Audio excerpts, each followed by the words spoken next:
안녕하세요. 대형 멘토 신범철입니다. 벌써 이제 24년 새해가 밝았는데 이런 모두 한 해 건강하시고 한 해 모두 다 건강하시고 좋은 일만 있었으면 좋겠습니다. 그리고 이제 24년에도 여러분들을 항상 서포트할 예정이니 저희 채널을 방문해 주시면 감사하겠습니다. 그래서 이제 워낙 알아볼 기업은 PNH 테크고요. PNH 테크의 최근 이슈와 현재 주가가 어떻게 흘러가고 있는지 같이 살펴보도록 하겠습니다.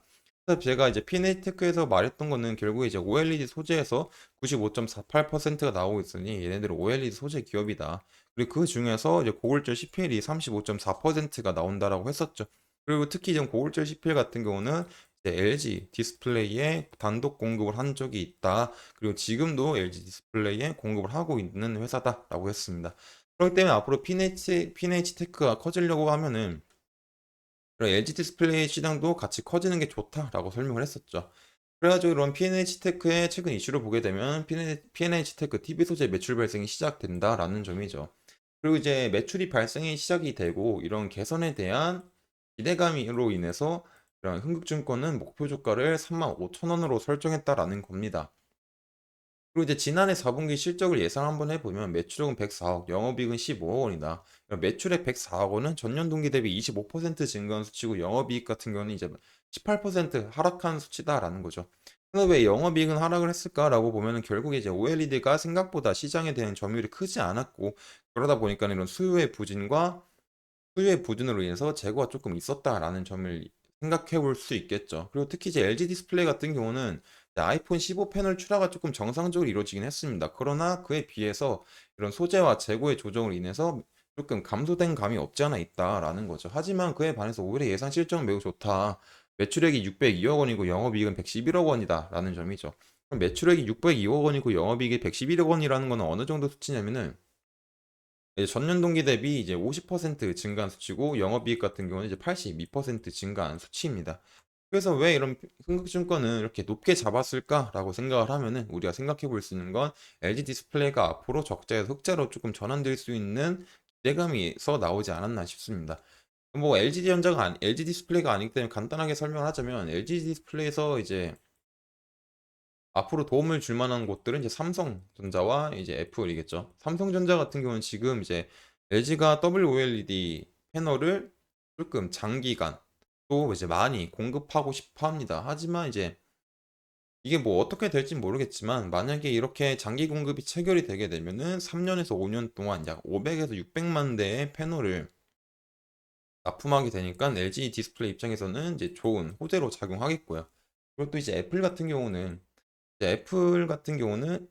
현재 나오고 있는 게 OLED 패널을 탑재한 이제 뭐 아이패드, 태블릿, 뭐 노트북, PC 이런 것들을 계속 시도하고 있잖아요. 그리고 그 중에서 애플의 이제 패널을 납품하는 업체로 보면은 이제 LG 디스플레이가 있죠.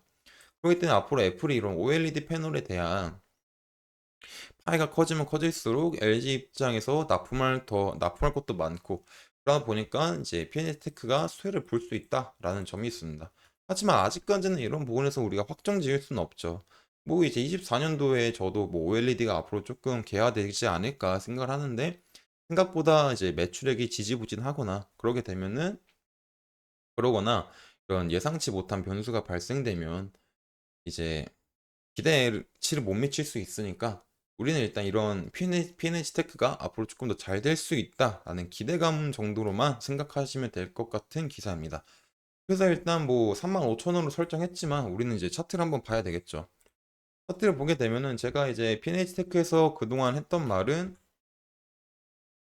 말은 이평선들이 뭐 고점에서 고점을 넘기지 못하고 있고 50, 20, 60이 모여 있다. 그러다 보니까 이제 뚜렷한 방향성이 있는 상태는 아니다라고 했죠.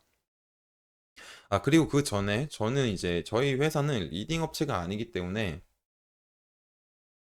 어떤 매수와 매도에 대한 매도를 해라라는 말은 하지 않습니다. 그렇기 때문에 그런 점에 대해서는 이제 좀 착오가 없으셨으면 좋겠습니다. 이제 그런데 이제 제가 이런 차트를 설명하는 거는 현재 흐름에서 이런 흐름이 나올 수 있다. 이렇게 생각해 볼 수 있다라는 시나리오적으로 가격대 측면에서 설명을 해 드리는 겁니다.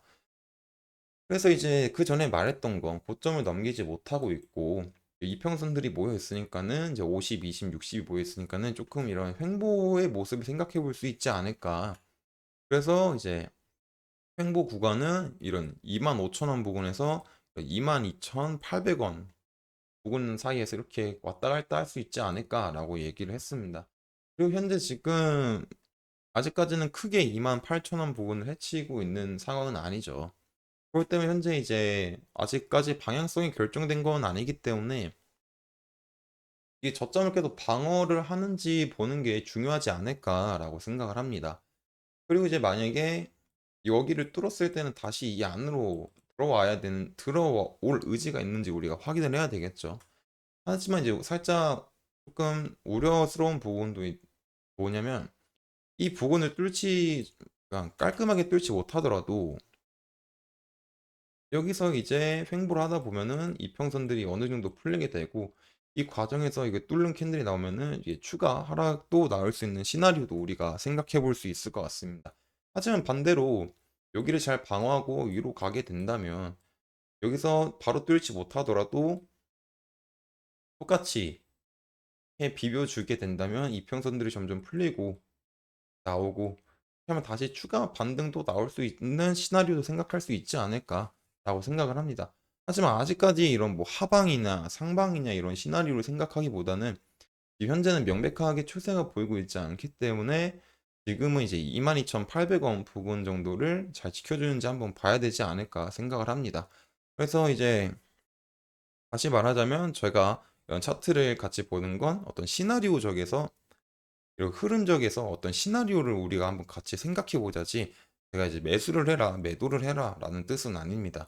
그리고 이 차트 하나로도 많은 말을 할 수 있지만 너무 많이 들어가면 또 리딩이 되기 때문에 조금 양해 부탁드리겠습니다. 그래서 이제 여기까지 마치고 앞으로 추가적인 이슈와 주가의 변동사항이 있으면 다시 제가 지속적으로 체크해서 알려드릴 예정이니 P&H 테크에 관심 있으신 분들은 제 영상을 시청해 주시면 감사하겠습니다. 이상 대역 컴퍼니 멘토 신범철이었습니다.